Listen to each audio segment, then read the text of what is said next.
everybody, and welcome back to Ranger Review YouTube channel. Today in this video, I will go over current issues facing the National Park Service and how you, as a citizen, or kid soon to be a citizen, can help. Okay, let's go ahead and start and dive right in. Issue number 1, money. A couple of days ago, I got an urgent email from the National Park Conservation Association saying that unless they raise their goal of $50,000, Secretary Zink would make it legal to hunt bears and wolves into Denali National Park to an aggressive extent. This is just one of the many examples of help needed in the national parks. You can donate to the National Park Service. There are so many websites and so many ways. I'll put a link to some of them in the description down below. But as a kid, I found there are some problems with donating online. For one, I don't have an account, and for two, I might not have that much money, and it seems like they want to raise hundreds and thousands of dollars. How can my little $5 bill make a difference? Well, the thing is, I have the answer to your problems. Solution number 1.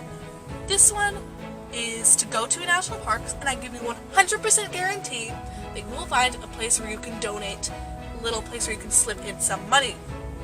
Now, you can do that, or number 2, you can go to an adult who does have an account and you can give them the money so they can donate it online. You can make this a project to collect money for the National Park Service and do either one of these options. I guarantee both of them will work. Issue number 2, litter. Now I know you hear this every day on TV or at school, but it's a problem. Litter can disrupt wildlife and take away from natural beauty. Friends who have recently visited the Yellowstone National Park say they can't see this beautiful grand prismatic spring because it's covered in litter and they have to use machines to take it out, which kill the bacteria, so it's just another hot boiling lake. Well, this just leaves with one problem and one burning question. What can I do to help? Well, there are several things, and let's go down the list. Number 1, don't litter yourself! If you want to stop littering, then don't do litter. Don't litter. Don't. And number 2, you can volunteer at parks to pick up litter. But what can I do to help at home? You might ask. Well, there are several options, and here are some things. Number 1, use a reusable water bottle. You might not think this much, but it saves a lot of plastic, which can eventually turn up as litter. And number 2, if you see litter anywhere, at home, at school, anywhere in your yard, anywhere, pick it up. This can help from it going to the ocean or disrupting the wildlife even around your own neighborhood. And number 3, make sure your trash cans are securely fastened so not to let garbage slip away with the wind knocking it over or animals crawling inside. This is also a problem with litter in parks. And number 4, you can set an example. By doing all of these things I mentioned below, other people might take notice, and you can tell them about this problem as well. And together, we can solve this problem that the National Park Service faces. Issue number 3, animals. Okay, so this isn't really about animals that are already inside national parks, such as endangered species, but it's about animals that were brought inside the park. That's right, invasive species in national parks. There are several ways that they can be brought in. For one, it could be people who own boats or travel in caves. They can slack off on safety precautions and cause a certain species to spread. Another way is a seed might attach itself to your clothes or jacket and that spreads that way. There are many other things that could cause this, but it still leads to one question. How on earth can I help? Well, for one, it involves being in the park a bit more often. You can check your clothes for seeds that might have latched on, and you can check your car for animals such as lizards or frogs that spread through the park. And yes, before you ask, that is a problem. And they can also go up and ask. What do I mean by this? Well, almost every national park, they have a sheet of invasive species. You can go up to the park ranger and ask them how you can help and what other precautions you should take. They'd be glad to help, and you're helping the park as well. Issue number 4. Erosion. This is something you should do inside every national park to be a good citizen. On Zion National Park's website, they have an informative video of how to plan your visit and have the best national park trip. But in one part of the video, it stuck out, and it was about erosion.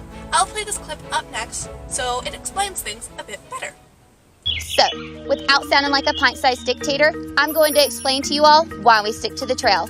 It all boils down to one little word: erosion. When over 4 million pairs of feet go off the beaten path every year, the soil and vegetation underneath those feet begin to die. Once that process begins, there's not a whole lot we as park rangers can do to stop it. It may take upwards of 100 years to recover, and it may never look the same for future generations to enjoy. Number 5, work proofs. The National Park Service does not dive into this process of protecting America's treasures alone. That's right, they need volunteers in service to help them. You can volunteer at any park at any age with any skill set.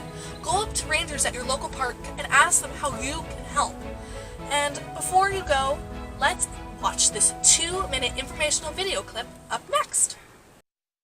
Volunteer service is critical to ensuring a viable future for our national parks and public lands. And we want to help preserve these treasures in America's rich cultural heritage. Together, American Express and the Department of the Interior hope to get America's nature lovers, trailblazers, and history buffs out of their homes, off their couches, serving our wonderful parks and public lands.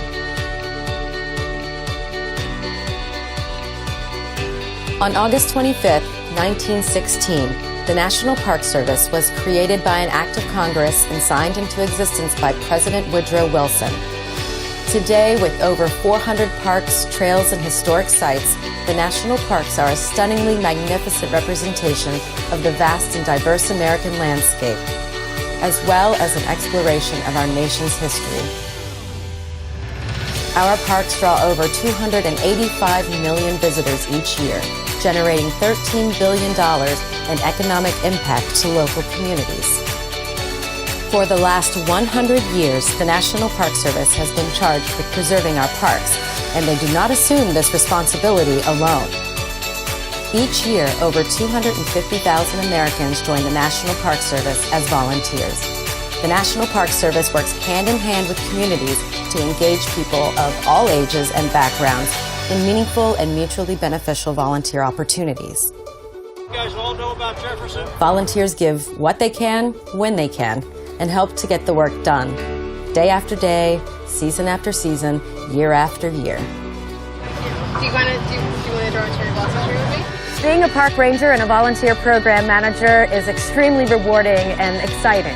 The National Park Service has always relied on volunteers to help us achieve our mission. We call them VIPs, Volunteers in Parks.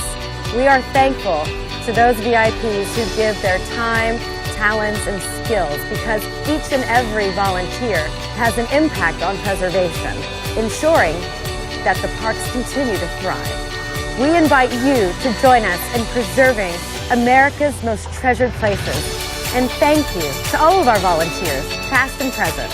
Now after this video, you might think that the National Park Service is struggling to keep up, but in truth, it is not. It is thriving. And this should give you hope that there is ways to solve these issues that I showed you in this video. I hope that this video has set you on the right track on how you can help and volunteer at parks. For any questions, ask them in the comments down below and check out some of the links I put in the description. Thanks so much for watching, and I'll see you next video. Bye!